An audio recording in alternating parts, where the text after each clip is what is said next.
Okay, we're going to muse. Firstly, I just want to start off by saying it's wonderful to see everybody. Um, it's after Pesach, so maybe we're all still kind of catching up from taking off mentally for 2 weeks. Maybe we're lamenting the extra pounds that we have to maybe work off in the next couple of weeks. Um, so there's still a bit of a fog of Pesach. And coming out of that fog, we have a very interesting parsha here to help maybe guide us into this next phase, going through the Omer, Rosh Chodesh, some cool things coming up. So, Parshas Tazria-Metzorah. At first glance, this is a very odd. I mean, the double parsha makes sense, but it's a very odd thing, I guess, for me to learn something from. We have this sort of two parshot that talk about the same thing. It starts off with life and what are the challenges that happen as a result of that life. The first of the I guess we call it the discharges that we talk about in this week's reading, the birth of a child, what it's like for a woman just to give korbanos and take time to recover. And then in the middle, we have this huge section about Tzorat, how we see it, how we recognize it, all those kinds of things. And then we end off again with some more of the discharges at the end. So at the first glance, you would say, okay, well, there's a whole bunch of stuff here about how physical, life looks, and we see these things, we identify different kinds of tzoras, different kinds of discharges. Fine, but maybe if we think about it, there's something a little bit deeper under all of this. So if we think about the birth, there's a challenge that we see in birth at the outset. Why are we punishing? Are we considering that a woman has to give korbanos to atone for birth? It seems like this is the most beautiful thing in the world. We have the creation of life, and yet we're starting off by saying, not so good. You have to take some time and whatever. It's maybe it's not totally good. So there's a few answers that come down, and they all kind of say the same story. There's a Barbanel, the Sforno, other commentaries bring it down, that really what this is about re-entering regular life after a crisis. So birth is a moment definitely in history that could have put, both the child and the mother at risk. So this is more of like a thanks for that moment. There's a recovery that we're having. We're reintegrating into regular life. Okay, so there's something nice that we can learn about birth. There's something nice we can learn about that first zera at the beginning. Then we have Tzorat. And Tzorat is a very interesting thing because it spends most of the time talking about different ways that we identify it, the person comes. And I guess there's some interesting things about this kind of right off the bat. First off, up until now, we've been learning about the job of the Kohen. And the Kohen's job up until now has been the Miluim, Korbanot. Last week we learned about, doing the right kind of Korbanot at the right time, the wrong time. It's a very spiritually, it's an important job from that aspect. But here we give the Kohen a new job, and we give him the job of a kind of expert on identifying, we'll call it leprosy, but tzarat in this way. So he's got this new role. He has to look at these things and say, oh, if it's got the right hair here, and if it's higher or lower, then it's real tzaras. If not, so I think what we're seeing here is that there's this extension of the job of the Kohen. I don't know exactly where to go with this, but just think on that a little bit. You'll come up with some more ideas. Get back to me. We also talk about the different types. So it can be on a person, it can be on a house, it can be on their garments, many different kinds of things. But what's interesting, I think, is in the way that we talk about what happens once we've identified that that a person has tzaras. What do we do? So the person goes out, they're sent out of the camp, and there's a few really interesting rituals that they're required to do. The first thing is that a person says to anyone who comes by, they almost announce it, tameh tameh. They adopt this identity that they are, they're a sinner, they're impure in some way. And if you think about this, there's, the whole exercise of going through this is that a person, that they say, where's tzaras come from? It comes from Lashon Hara. But what does a person do? They find themselves with a little blemish somewhere, and they have to go not to a doctor, but to a Kohen. They have to tell him about this. Look at me. Can you come check this out? And there's this sort of awkward process of identifying that. And then they recognize from that they must have said something wrong. This idea of that Lashon Hara is the cause of tzaras. So what do? The first thing, they do tameh tameh. They integrate their language. And they say that I must have done something that caused me to be impure. And they do this for 7 days. And then we have the atonement. What do?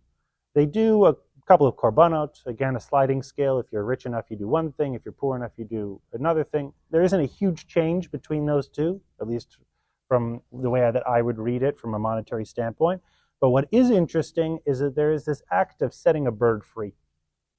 You take 2 birds, either more expensive ones or cheaper ones, and one of them becomes an olah, and the other one gets covered in some herbs and spices and sent off. Now, when you think about an offering like this, there's a couple of different things, again, that come to mind. So what's an example where we set a bird free? We have Shiloh Haken. And this is an example of, where we learn about respect. We learn about respect and consideration for a bird. And all the more so, maybe one of the things that we're learning about here is that part of the recursive or the learning from this atonement is that we need to be more considerate of the people around us. The other kind of atonement that maybe comes to mind with this also is the atonement on Yom Kippur. Seir la'Azazel and Seir la'Hashem. I have one bird here that I'm sending to Hashem as an olah. I have another bird that I'm sending off as a letting it go free. But I think maybe the difference in this case is that unlike the other case where the one that's sent off not to Hashem is purposely killed, here we're letting go of this maybe challenge. So part of the atonement of this recognition is, I once was somebody who did this. I was tameh tameh. I spent my days acknowledging that fact and owning up to the fact that I was a sinner and impure in this way. But now I can let go of that fact, and I can maybe free myself in a way from that identity and move on with a new identity, a pure identity. And maybe if we think about this, we'll do a little bit of a side, on speech. The examples that we have of derogatory speech, there's a couple that sort of come to mind, but a lot of them are about distrust. We're pointing fingers at somebody for maybe a reason why they did something wrong. What's interesting is one of the earliest examples that they give are to Miriam, was that she said that because Moshe married this Cushite woman, and it's very interesting because maybe at first base she's giving him an excuse, but there's something about that. Even to give somebody an excuse is something that's wrong. We don't have to look and put our nose where it doesn't need to be. We're essentially creating distrust, maybe envy even for other people. And what this does also is it reduces the integration for that person. So if I point and I say, well, you have excuses, then that person can't acknowledge that fact and can't move on. It makes people different. The other example we have is the case of Moshe when he is at the burning bush. So Hashem shows him all these interesting signs. And one of the signs that Hashem shows him is that he gets leprosy on just his hand. So we have this case, Moshe says, the people are not going to believe me.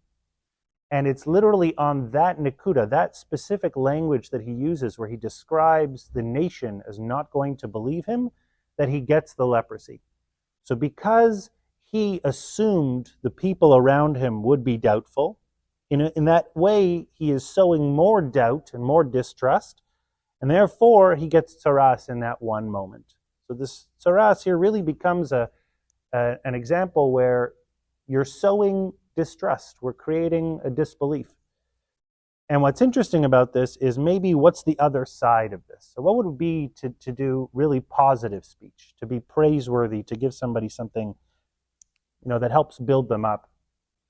So Rabbi Sachs brings it down, but it's a well-known idea in growth mindset that when a person is struggling or a person facing a challenge, you praise them and that helps build them up. You give them support. But it can't just be, fake praise, face value praise. So how do we do the right kind of praise for this? We give somebody a foundation upon which they can grow from. And we praise them for the actions they take. We praise them for the progress that they're making. So we praise them not for, oh, the result was nice, you won the game.